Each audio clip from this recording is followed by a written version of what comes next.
ಆಗ್ತಾ ಇದೆ ಅನ್ನುವಂಥದ್ದು. ಆದರೆ ಇಲ್ಲಿ ಪ್ರೊಫೆಷನಲ್ ಕೋರ್ಸ್ ಏನಾಗ್ತದಪ್ಪ ಅಂದ್ರೆ ಅವ್ರಿಗೆ ಆರ್ಥಿಕ ಭರಾಟೆ ಕೊಡೋದ್ರಿಂದಾಗೆ ಭಾಳ ತಮ್ಮ ಮಕ್ಕಳು BE ಆಗಲಿ MS ಆಗಲಿ MSc ಆಗಲಿ ಅನ್ನೋದು ಬಯಸ್ತಾ ಇರ್ತಾರೆ. MBBS ಆಗಲಿ MD ಆಗಲಿ ಅಂತೇಳಿ. ಯಾಕಂದರೆ ಅಲ್ಲಿ ನಾಳೆ ಅರ್ನಿಂಗ್ ಸ್ಟಾರ್ಟ್ ಆಗಿಬಿಡುತ್ತೆ ಆರಂಭದಲ್ಲಿ ಅನ್ನೋ ಕಾರಣಕ್ಕಾಗಿ.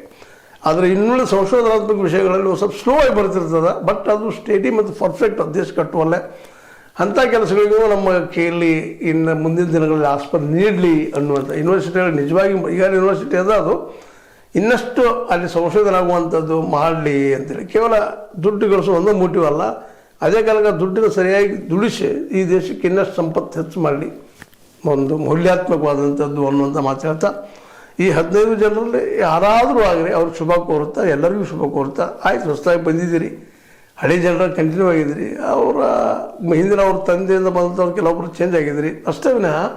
ಆದರೆ ಈ 15 ಜನ ಮೂಲತಃ ಆಡಳಿತ ಮಂಡಳಿ ಇದ್ದಂಥವ್ರು ಹೊಸದಾಗಿ ಇದರಲ್ಲಿ ಯಾರು ಎಂಟ್ರಿ ಆಗಿಲ್ಲ ಅನ್ನೋದು ಏನೋ ಹೇಳ್ತಾ ಇದ್ದಾರೆ.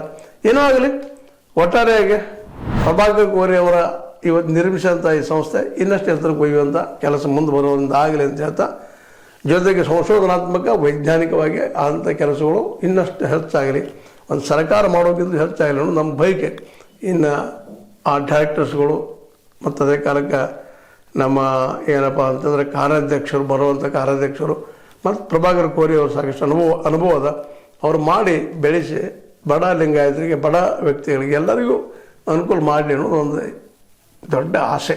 ಏನು ಮಾಡ್ತಾರೆ ಅನ್ನೋದು ಹೇಳ್ತಾ, ಜೊತೆಗೆ 15 ಜನಕ್ಕೆ ನಿಮ್ಮ ಶುಭ ಕೋರುತ್ತಾ ಒಳ್ಳೆಯ ಕೆಲಸಗಳಾಗಲಿ ಮುಂದಿನ ದಿನಗಳು ಹೇಳ್ತಾ ನಮ್ಮ ಮನಸ್ಸಿಗೆ ಮಾತಾಡಿದ್ವಿ. ಲೈಕ್ ಮಾಡಿ, ಶೇರ್ ಮಾಡಿ, ಕಮೆಂಟ್ ಮಾಡಿ, ಜೊತೆ ಸಬ್ಸ್ಕ್ರೈಬ್ ಮಾಡಿ. S60 ನ್ಯೂಸ್ ಅರ್ಥ ತಿಳಿಸಿದ್ದಾರೆ. ಸತ್ಯ ಕೈಗಂಡಿ ವಂದನೆಗಳು.